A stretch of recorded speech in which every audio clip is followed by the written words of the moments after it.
Nah, gambar diri ini mungkin kalian udah ada gambaran kali ya, kira-kira bakal ngebahas apa gitu ya. Jadi siapa di sini yang nggak pernah ngaca gitu ya? Kayaknya menurut aku nggak mungkin deh. Semua orang pasti pernah ngaca. Apalagi kalau kayak cewek-cewek itu pasti setiap hari pasti ngaca, aku yakin ya. Pasti make up, dandan gitu. Nggak mungkin kayaknya nggak ngaca gitu.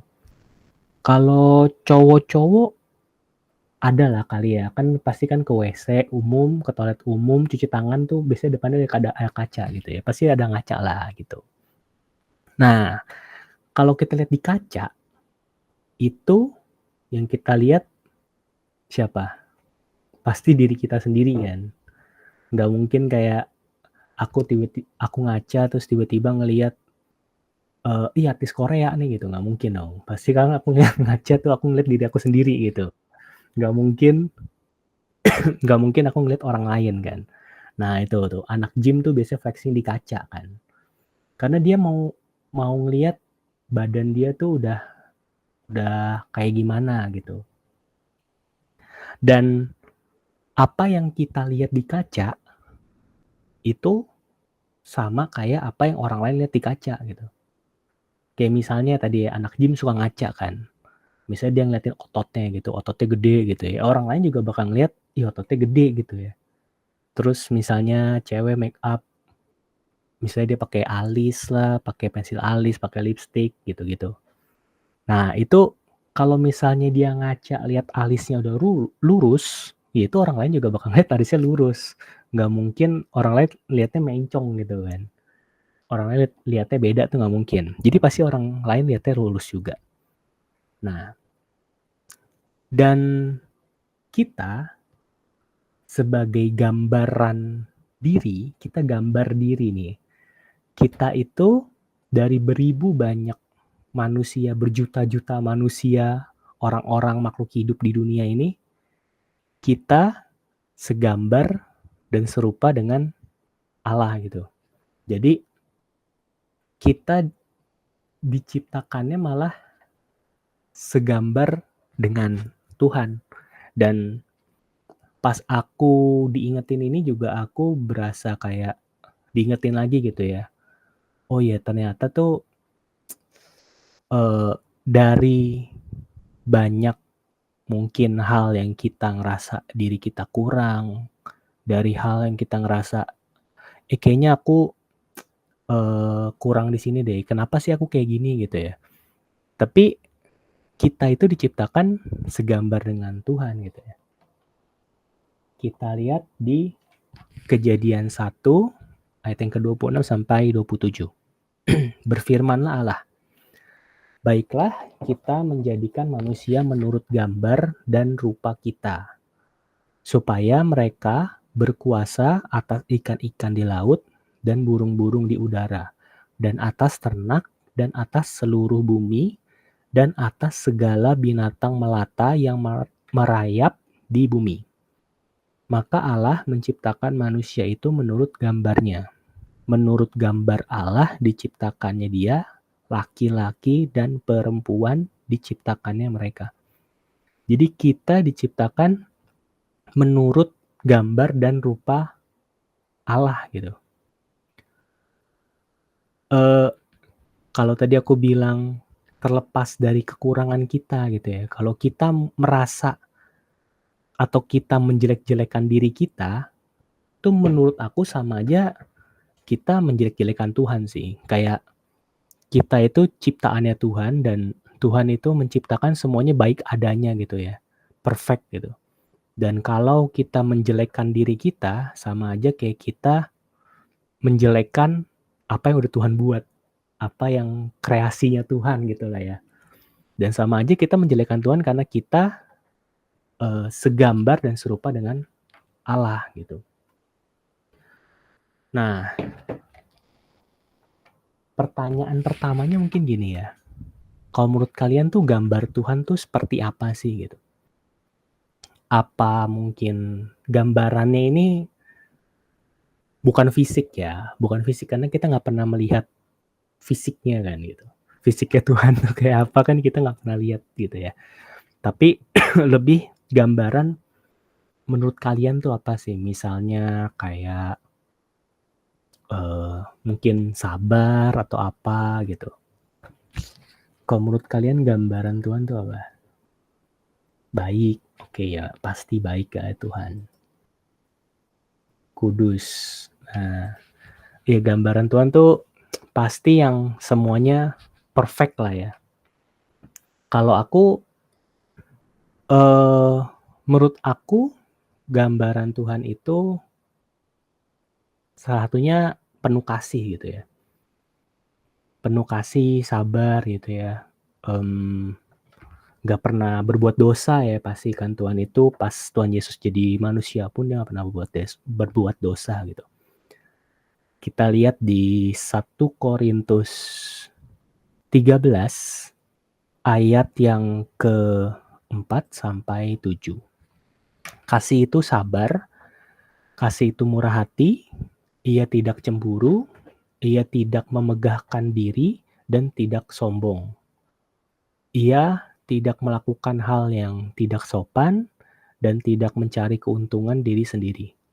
Ia tidak pemarah dan tidak menyimpan kesalahan orang lain. Ia tidak bersuka cita karena ketidakadilan, tetapi karena kebenaran. Ia menutupi segala sesuatu, percaya segala sesuatu, mengharapkan segala sesuatu, sabar menanggung segala sesuatu. Sekarang kita kan udah ngeliat nih ya, kasih itu sabar, murah hati, tidak cemburu, dan lain-lain ya. Nah, pertanyaannya tadi kan kita segambar dan serupa dengan Allah. Apakah kita juga udah melakukan hal yang seperti itu gitu? Apakah kita sabar orangnya? Apakah kita murah hati? Apakah kita tidak sombong? Apakah kita eh, tidak pemarah, tidak dendam gitu ya? Terus apakah kita sabar menanggung segala sesuatu, percaya kepada Tuhan ya, percaya segala sesuatu? Nah, pertanyaannya itu sih. Jadi kita itu eh, kalau segambar dan serupa dengan Allah, berarti istilahnya seharusnya kita juga ngelakuin kayak gitu gitu. Coba kita ingat-ingat lagi kayak apa yang udah kita lakuin kehidupan kita gitu ya. Omongan kita, mungkin sikap kita ke orang lain, apakah kita suka marah-marah terus nih tiap hari gitu ya, atau suka ngejek-ngejek orang lain gitu. Nah, kalau menurut aku kita itu tuh kayak perwakilannya Tuhan buat di dunia ini gitu ya. Kenapa? Karena misalnya gini, orang tahu misalnya kita pelayanan, kita, pelayanan misalnya tiap minggu kita pemusik lah, atau mungkin bahkan tiap minggu kita salah satu ketua persekutuan doa gitu mungkin ya, dan kita rajin gitu ya. Tapi orang luar ngelihat kita kayak, "Kok rajin doa, persekutuan doa tapi orangnya, sombong sih? Kok rajin persekutuan doa tapi masih ngomong kasar sih?" Gitu. "Kok dia, pelayanan rajin tapi kok masih terus, eee, gosipin orang?" Gitu ya, atau mungkin pelit gitu. Nah, itu sama aja kayak kita tuh ngerusak gambaran Tuhan gitu ya. Jadi kalau dulu kan ada lagu yang katanya Kristen gitu ya, zaman dulu banget tuh. Ada lagu yang katanya Kristen. Nah itu kan secara nggak langsung ngingetin kita kalau kalau kita memang benar-benar anak Tuhan, segambar dan serupa dengan Allah, ya kita seharusnya nggak kayak gitu kan. Kalau misalnya nih, kita habis foto gitu ya, kita habis foto entah itu selfie atau foto rame-rame gitu. Pasti kita ngelihat kan foto yang bagus nih, pasti kita simpen. Foto yang jelek, pasti kita buang gitu. Nah, apalagi cewek-cewek tuh ya. Dia biasanya misalnya foto berlima nih, itu yang diliatin mukanya dia doang. Pokoknya mukanya dia doang di zoom, oh udah bagus gitu. Pokoknya dia simpen gitu. Mau mau yang lain mukanya mencong kanan, mencong kiri, pokoknya dia ngezoom, oh muka gue udah bagus nih gitu. Ya udah itu yang dia post gitu kan. Nah, itu kalau yang jelek itu pasti dia buang kan. Jadi sama aja kayak kita, jangan sampai kita tuh merusak gambaran Allah itu lewat kehidupan kita gitu. Kayak contohnya lagi misalnya aku anak presiden gitu ya. Terus aku diundang ke stasiun TV tapi duduknya kaki aku diangkat ke atas gitu, diangkat naik ke sofa gitu misalnya. Itu kan pasti orang lihat, kok anak presiden kayak gitu sih gitu. Atau aku diajak undangan sama menteri gitu tapi cuman pakai sendal jepit sama celana pendek gitu ya. Gak sopan gitu. Nah itu orang kan juga pasti bakal melihat, kok anak presiden kayak gitu sih. Nah ini sama, gimana kalau kita sering bilang kita mau memberitakan Injil, kita mau nyebarin kasih Tuhan gitu, tapi gaya hidup kita masih kayak gitu. Orang lihat kita, yaelah ngelihat orang Kristen aja kayak gitu, ngapain gue ikut Tuhan juga kan sama aja kayak gue gitu. Bisa aja kan orang ngomong kayak gitu. Atau misalnya dia ikut komsel tapi ternyata komselnya toksik gitu ya. Sama aja di komselnya ngegosipin orang lah, ngomongin orang di belakangnya gitu ya. Itu kan sama aja kayak orang bisa bukannya mau ikut Tuhan malah jadi kepahitan, terus dia ya udah ikut aja komunitas atau kelompok-kelompok yang non rohani, yang bukan non gereja, sama aja kan kayak gitu juga gitu kan. Jadi itu nggak menjadi pembeda antara kita dengan orang lain gitu ya. Sedangkan kan kita adalah terang dan garam dunia gitu, harusnya kita menjadi sesuatu yang menggarami gitu istilahnya, atau menerangi lah gitu. Nah, sorry. Jadi kita harus ingat siapa kita. Siapa kita? Anak-anak Allah gitu. Bukan yel-yel ya. Kita harus ingat siapa kita gitu. Siapa kita? Kita itu anak-anak Allah. Jangan sampai kita merusak gambaran Allah gitu. Jangan sampai kita merusak gambaran Allah dari hidup kita itu. Ya tapi aku tahu maksudnya pasti ada kayak orang yang bilang, tapi kan kita nggak mungkin bisa 100% hidup tanpa dosa gitu kan. Ya bener gitu. Karena kita manusia, masih hidup dalam daging dan kita nggak mungkin 100% hidup tanpa kesalahan sedikit pun gitu ya. Nah itu makanya kita membutuhkan Tuhan gitu ya. Kita membutuhkan hubungan yang intim sama Tuhan. Di 2 Korintus 5 ayat yang ke-17. Jadi, siapa yang ada di dalam Kristus, ia adalah ciptaan baru. Yang lama sudah berlalu, sesungguhnya yang baru sudah datang gitu. Siapa yang hidup di dalam Kristus, ia adalah ciptaan yang baru. Jadi kalau kita hidup di dalam Kristus, ya kita adalah ciptaan yang baru. Bukan orang yang menikmati hidup dalam dosa gitu ya. Atau bukan orang yang mungkin dia bilang, tapi kan gue orangnya emang kayak gini gitu. Emang kadang tuh suka emosian. Emang orangnya tuh kayak gini, emang kadang tuh cerewet, suka ceplas-ceplos gitu ngomongnya, nggak mikirin perasaan orang gitu kan. Nah, seharusnya kalau kita benar-benar hidup dalam Tuhan, kita harusnya diubahkan itu dan kita menjadi ciptaan baru gitu ya. Jadi pribadi yang lebih baik lagi, yang menjadi segambar dan serupa dengan Allah tadi kan, yang kasih tadi. Jadi kalau menurut aku, yang tadi kita sebutin, kita baca di awal tuh kayak kasih itu sabar gitu ya, murah hati, itu juga salah satu buah dari hubungan kita sama Tuhan gitu, dari kedekatan kita sama Tuhan. Jadi kalau misalnya kita hubungannya sama Tuhan, eee, jauh gitu ya, yaitu bisa aja kita nggak berubah gitu. Jadi nggak mungkin menurut aku, eee, misalnya gitu ya, dia dia awalnya tuh suka bohong gitu ya.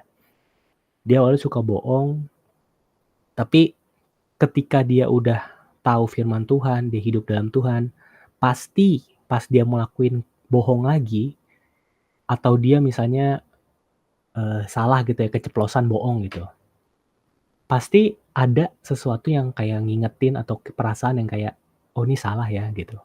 Pasti ada perasaan gitu. Kalau misalnya bener-bener ngelakuin sesuatu hal yang nggak baik atau kayak bohong gitu, tapi nggak merasakan hal yang salah, nah itu yang perlu dicek lagi gitu ya, hati kita gitu. Jangan-jangan kita sudah terlena sama kebohongan itu. Nah, kayak yang tadi aku bilang ya, kalau kita bilang kayak, kita nggak bisa, tapi kan aku nggak bisa gitu, aku orangnya emang kayak gitu.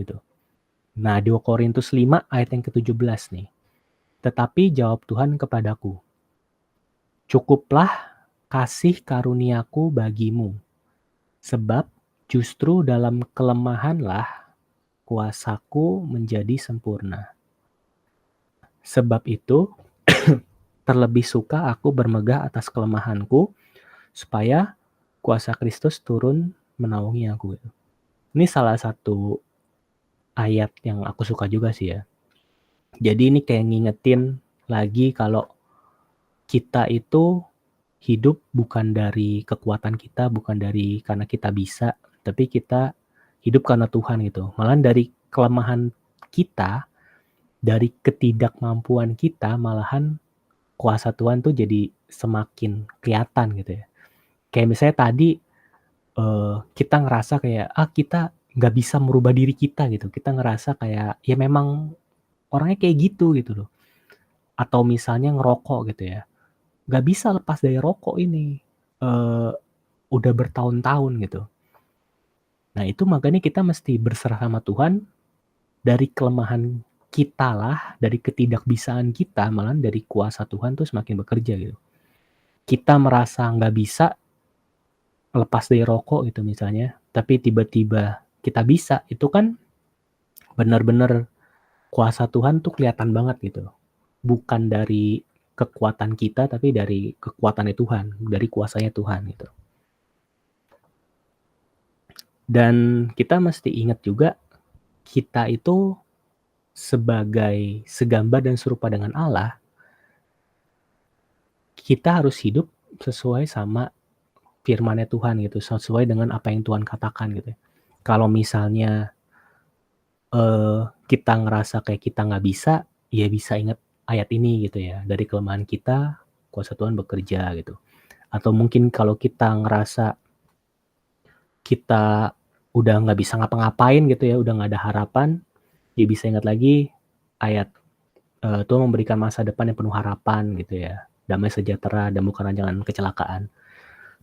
Kita mesti terus hidup dari firman Tuhan sih. Karena kita yang tadi aku bilang ciptaan baru gitu ya. Kita manusia baru gitu. Nah, di ayat selanjutnya ini rada panjang nih. Ini Efesus 4 ayat yang ke-17 sampai 32. Aku bacain ya. Sebab itu kukatakan dan kutegaskan ini kepadamu di dalam Tuhan. Jangan hidup lagi sama seperti orang-orang yang tidak mengenal Allah, dengan pikirannya yang sia-sia dan pengertiannya yang gelap, jauh dari hidup persekutuan dengan Allah, karena kebodohan yang ada di dalam mereka dan karena kedegilan hati mereka. Perasaan mereka telah tumpul, sehingga mereka menyerahkan diri kepada hawa nafsu dan mengerjakan dengan serakah segala macam kecemaran. Tetapi kamu bukan demikian. Kamu telah belajar mengenal Kristus, karena Karena kamu telah mendengar tentang Dia dan menerima pengajaran di dalam Dia menurut kebenaran yang nyata dalam Yesus, yaitu bahwa kamu berhubung dengan kehidupan kamu yang dahulu harus menanggalkan manusia lama yang menemui kebinasaannya oleh nafsunya yang menyesatkan, supaya kamu dibaharui di dalam roh dan pikiranmu, dan mengenakan manusia baru yang telah diciptakan menurut kehendak Allah di dalam kebenaran dan kekudusan yang sesungguhnya. Karena itu, buanglah dusta dan berkatalah benar seorang kepada yang lain. Karena kita adalah sesama anggota. Apabila kamu menjadi marah, janganlah kamu berbuat dosa. Janganlah matahari terbenam sebelum padam amarahmu, dan janganlah beri kesempatan kepada iblis. Orang yang mencuri, janganlah ia mencuri lagi, tetapi baiklah ia bekerja keras dan melakukan pekerjaan yang baik dengan tangannya sendiri, supaya ia dapat membagikan sesuatu kepada orang-orang yang berkekurangan. Janganlah ada perkataan kotor keluar dari mulutmu, tetapi pakailah perkataan yang baik untuk membangun di mana perlu, supaya mereka yang mendengarnya beroleh kasih karunia. Dan janganlah kamu mendukakan Roh Kudus Allah yang telah memateraikan kamu menjelang hari penyelamatan. Segala kepahitan, kegeraman, kemarahan, pertikaian, dan fitnah hendaklah dibuang di antara kamu. Demikian pula segala kejahatan. Tetapi hendaklah kamu ramah seorang terhadap yang lain, penuh kasih mesra, dan saling mengampuni, sebagaimana Allah di dalam Kristus telah mengampuni kamu. Jadi, kita itu adalah manusia baru gitu ya. Dan manusia baru di sini ditulisnya berkata benar gitu ya, berkata benar, nggak bohong gitu ya maksudnya. Terus berkata benar tuh bisa juga kayak nggak ngomongin orang di belakangnya gitu. Mungkin di depannya kayak baik-baik tapi di belakangnya dihina-hina gitu. Nggak kayak gitu. Terus apabila kamu menjadi marah, janganlah kamu berbuat dosa gitu. Ini yang minggu lalu sempat jadi pertanyaan juga. Kalau marah gimana? Di sini nggak dibilang nggak boleh marah ya. Di sini dibilang apabila kamu menjadi marah, janganlah berbuat dosa gitu. Jadi jangan sampai berbuat dosa meskipun kita marah gitu. Dan marahnya nggak boleh lama-lama gitu. Marahnya nggak boleh kayak seminggu, 2 minggu gitu ya. Marahnya tuh kalau ini kan bilangnya matahari terbenam gitu ya. Ya bukan berarti sore berbuat dosa, habis itu malamnya udah nggak boleh gitu. Pokoknya secepatnya lah gitu ya. Jangan kelamaan lah intinya gitu. Terus juga di sini jangan mencuri ya contohnya gitu. Terus jangan ada perkataan kotor gitu. Nggak boleh ada kata-kata yang kasar atau bahkan yang malah jatuhin orang gitu ya. Tapi masih perkataan yang membangun gitu. Terus dan juga janganlah mendukakan Roh Kudus gitu. Jadi kita sekarang ini adalah manusia baru seharusnya. Kenapa? Karena di sebelumnya karena kamu telah mendengar tentang Dia, tentang Tuhan, tentang mendengar firman Tuhan, dan menerima pengajaran di dalam Dia. Makanya kita adalah manusia baru gitu. Dan kita mesti menanggalkan manusia lama. Karena kita udah dengar firman Tuhan, kita udah tahu tentang Tuhan Yesus. Jadi seharusnya kita menanggalkan manusia lama kita dan kita memakai manusia yang baru gitu. Dan itu juga yang ngebuat kita bisa jadi contoh gitu atau mungkin bisa jadi berkat buat orang-orang di sekitar kita gitu.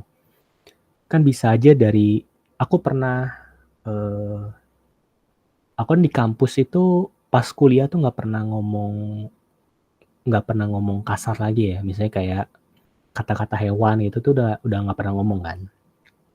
Nah, sedangkan sekeliling aku tuh pada ngomong gitu semua. Ada lah ngomong-ngomong yang kayak gitu ya.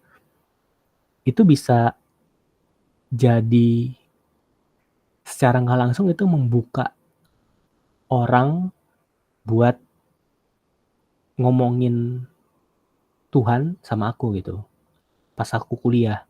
Meskipun memang pada saat itu ya yang Kristen aja sih ya, yang Kristen atau yang Katolik aja sih. Jadi mereka yang mungkin sama orang lain nggak pernah kayak ngomongin hal-hal bahas-bahas yang Alkitab atau yang rohani gitu, tapi sama aku mereka ngebahas gitu ya, ngobrol tentang hal itu waktu kuliah. Terus, buat orang-orang yang mungkin nggak menanyakan, tapi mereka juga pasti melihat ada sesuatu yang beda dong gitu. Ini orang nggak pernah ngomong kasar nih gitu misalnya. Dan itu bisa secara nggak langsung, eee, menjadi contoh, menjadi berkat juga gitu ya. Secara nggak langsung kita bisa memberitakan Injil lewat situ gitu. Kita mengasih unjuk kalau pengikut Tuhan tuh kayak gini loh gitu. Anak Tuhan itu, eee, beda loh, karena kita pengikut Tuhan gitu, bukan karena kekuatan kita ya, tapi memang karena kita, ngikut Tuhan, kita anak-anak Allah, dan kita berbeda karena itu. Jadi pakailah manusia baru dan jadilah berkat gitu. Nah mungkin kalau dari teman-teman ada pertanyaan boleh juga nih tentang, eee, mungkin tentang gambar diri atau tentang apapun gitu ya. Kalau kalau dari aku sih ya tadi cuma ngingetinnya jangan sampai dari apa yang kita lakukan itu malah menjelekkan gambaran Tuhan gitu ya. Kayak nggak melihat kita sebagai pembeda gitu. Kayak dulu aku pernah lihat juga salah satu TikToker gitu ya. Salah satu TikToker dia Kristen, suami istri gitu ya, udah punya anak. Nah itu, mungkin kalian tahu ya. Nah dia itu, suatu hari di rumahnya dia cerita nih, suatu hari di rumahnya itu dia ada pencobaan pembunuhan gitu ya. Jadi ada orang mau ngerampok rumahnya dia, terus, eee, kondisi istrinya tuh lagi hamil. Terus suaminya itu di kayak dipegang dari belakang terus ditaruh pisau gitu di lehernya. Nah itu dengan kondisi istrinya hamil, istrinya ngelihat itu syok kan gitu. Tapi akhirnya, aku lupa cerita lengkapnya ya, tapi akhirnya itu, ketangkep, mereka nggak jadi ngerampok, orangnya itu satu orang pelakunya. Pelakunya itu nggak jadi ngerampok, terus dibawa ke kantor polisi gitu ya. Tapi di kantor polisi itu, si suaminya dia dia kan nanya motifnya apa gitu ya, katanya karena butuh uang gitu. Terus suami itu datang ke kantor polisi, dateng bukannya kayak marah-marahin atau mungkin bilang, "Lu gua masukin penjara ya," gitu. Bukan bilang kayak gitu, tapi dia cuma datang terus meluk pelakunya, meluk si perampoknya itu ya. Dan di situ perampoknya juga nangis gitu kan. Nah di situ dari tindakan kita, orang bisa ngelihat, "Oh nih pengikut Tuhan tuh kayak gini," gitu. Dari tindakannya dia, orang bisa ngelihat pengikut Tuhan tuh kayak gini gitu. Karena konten-konten di TikTok-nya itu memang dia sebenarnya lebih fokus ke anak-anaknya gitu ya. Tapi dia itu juga ada kayak dia lagi kayak worship sama anaknya tuh dia dia post kayak gitu-gitu. Jadi tahu tuh kalau dia tuh Kristen. Dan dia juga salah satu WL di gereja gitu, tapi aku lupa gerejanya apa ya. Nah, dari situ malah kita ngelihat kan orang-orang yang nggak ngikut Tuhan juga ngelihat, "Oh nih beda nih dia," gitu. Bukannya perampokan dan percobaan pembunuhan kali ya, soalnya sampai pakai pisau kan, dan istrinya kondisinya hamil gitu, sampai istrinya tuh lagi hamil sampai pingsan gitu, karena ngelihat suaminya tuh digituin kan, syok gitu.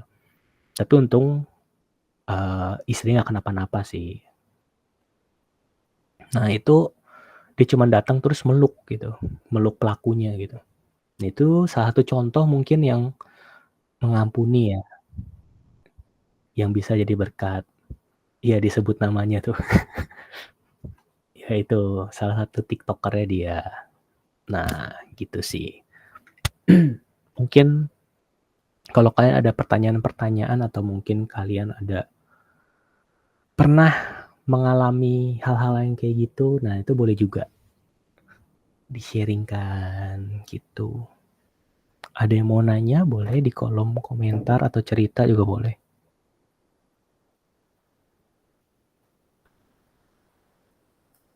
Aku stop sharing dulu aja ya.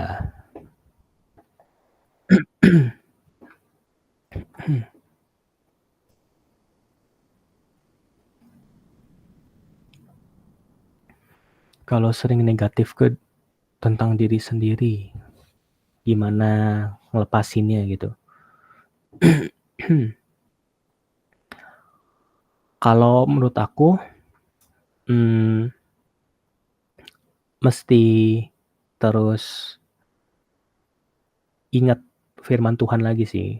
Mesti terus kayak confess firman Tuhan, misalnya kita, eee, berpikiran negatifnya tentang apa gitu ya. Kalau kalau aku misalnya, khawatir misalnya tentang tentang masa depan gitu ya, misalnya gitu. Nah, aku selalu confess, misalnya 1 Petrus 5 ayat 7 gitu ya, "Serahkan segala khawatirmu kepada Tuhan sebab Ia memelihara kamu," gitu. Nah, itu yang terus aku kayak confess terus, terus inget terus gitu loh, terus aku sebutin sampai bener-bener, rasa khawatir atau rasa pikiran negatifnya itu hilang sih. Kalau aku itu yang aku lakuin itu. Jadi misalnya kita ada dapat satu ayat, kita terus confess ayat itu gitu loh. Kayak misalnya tadi kan, "Serahkan segala kuatirmu kepada Tuhan sebab Ia yang memelihara kamu," gitu.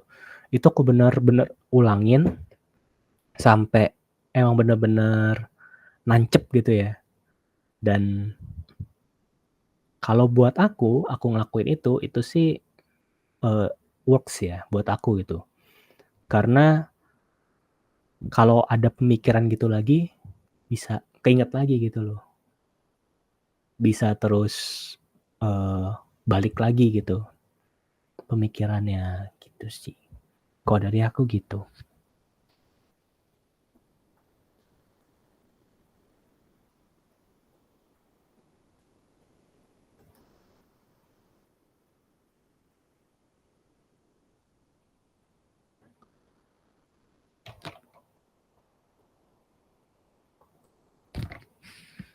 Oke.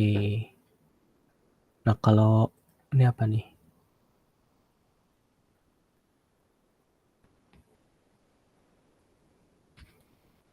punya gambaran diri yang salah nggak? Kalau aku nggak tahu ya apa semua cowok kayak gini atau gimana, tapi aku jarang netting sih tentang diri aku gitu ya. Tapi kalau misalnya ada kayak suatu kejadian terus jadi kayak khawatir atau apa gitu ada gitu kan. Makanya tadi aku kan ingetnya yang serahkan segala khawatirmu kepada Tuhan sebab Ia yang melihara kamu gitu. Kalau tentang gambar diri, kayaknya sih aku sama ini mungkin kalau sekelibat-sekelibat dulu pernah kali ya, tapi aku kan kayak, ya udah lupa sih ya, mungkin lupa ya.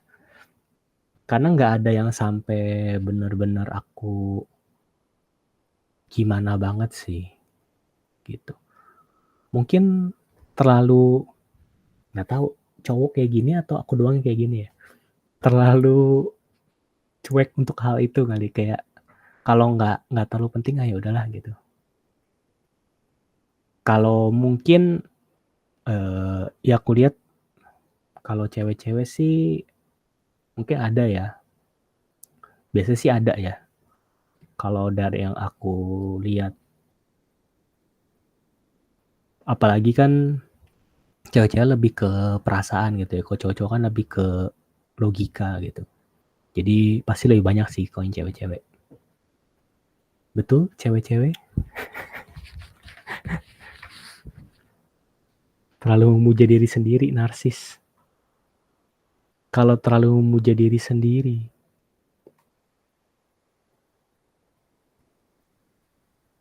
kalau narsis selama nggak tahu narsisnya kayak gimana ya contohnya. Misalnya kayak dia pamer gitu ya, pamer gitu misalnya, suka pamer. Atau dia misalnya, iya pamer nggak sih? Atau apa maksudnya? Contohnya gimana? Ini siapa nih? Cisiska atau Andre?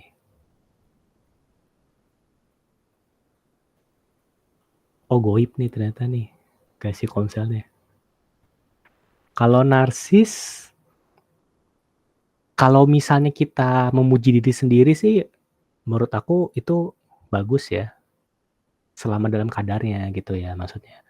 Atau kita memuji diri sendiri tapi ya diri sendiri aja ngomongnya gitu, nggak terlalu berlebih-lebihan ke orang. Menurut aku sih itu nggak ada masalah sih, karena kan bisa buat kita jadi pede gitu ya. Asal dampaknya positif ya buat kita jadi kayak lebih pede gitu.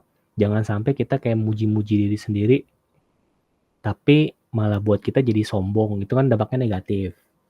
Kalau kita muji-muji diri sendiri, tapi dampaknya positif, menurut aku sih nggak masalah. Jadi kayak kita awalnya kita minder, terus abis itu kita memuji diri sendiri, misalnya cewek-cewek gitu ya, lihat, ternyata gue cantik juga ya gitu, misalnya kayak gitu. Itu kan jadi pede gitu misalnya.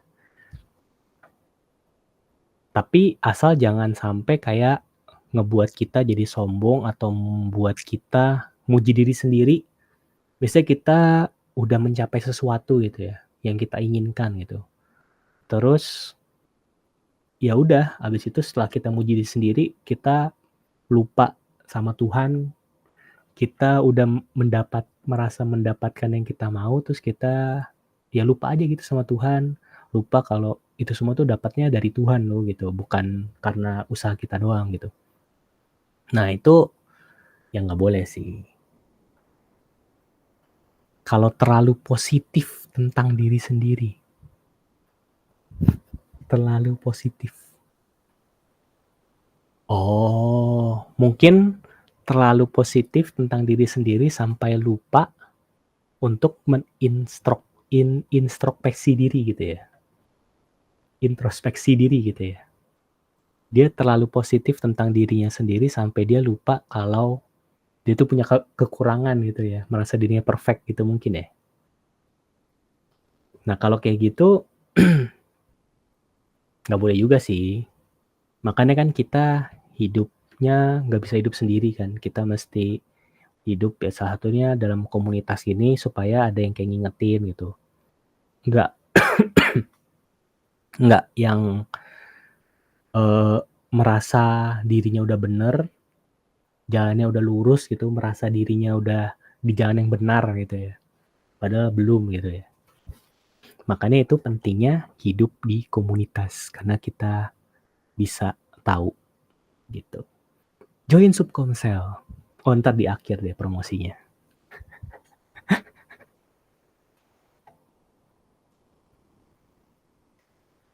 Oke.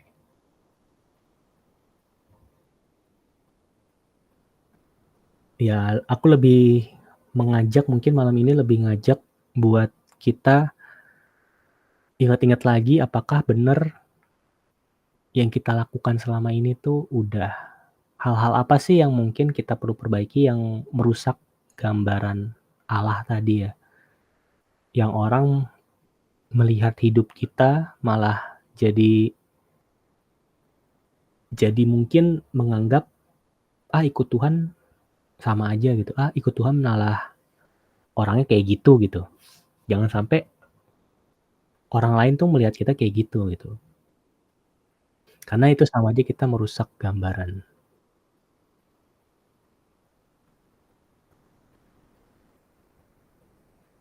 Nah itu tadi udah kujawab, gimana cara mengecek kita punya gambaran diri yang salah, mungkin selama ini kita nggak sadar gitu kan. Itu makanya kita kalau menurut aku salah satunya kita masih hidup dalam komunitas gitu ya, biar kita bisa tahu apa yang mungkin kita nggak lihat, tapi atau kita anggap itu benar, tapi ternyata salah gitu ya. Kok jalan marah sih? Kagak marah. Jadi, jadi lupa kan nih, kayak si Komsel nih. Jadi misalnya gitu ya, misalnya kan, eee, minggu lalu tuh Andre ada ngebahas tentang ngomong kasar yang hewan-hewan itu ya. Nah kalau kita ngomong hewan, misalnya onta gitu, ya misalnya kita ngomong hewan terus, eee, kita menganggapnya itu, apa itu kan suatu ekspresi doang, itu kan bukan ngatain, itu kan nggak salah gitu kan. Nah itu kan kita merasa nggak salah gitu kan. Makanya itu pentingnya kita hidup di komunitas, kalau kayak misalnya minggu lalu, kok Andre diingetinnya pas dia bilang Ancol, terus dia diingetin sama orang di gerejanya gitu kan. Nah itu kan makanya pentingnya hidup di komunitas itu. Kalau mungkin Andre, eee, nggak berteman dengan dia, bisa aja kan Andre masih ngomong Ancol sampai sekarang nih. Mungkin udah sampai Dufan kali Andre, kita nggak tahu ya. Ya. Lagi step-step aplikatifnya kok, supaya kita punya gambar diri yang benar. Step-step aplikatif.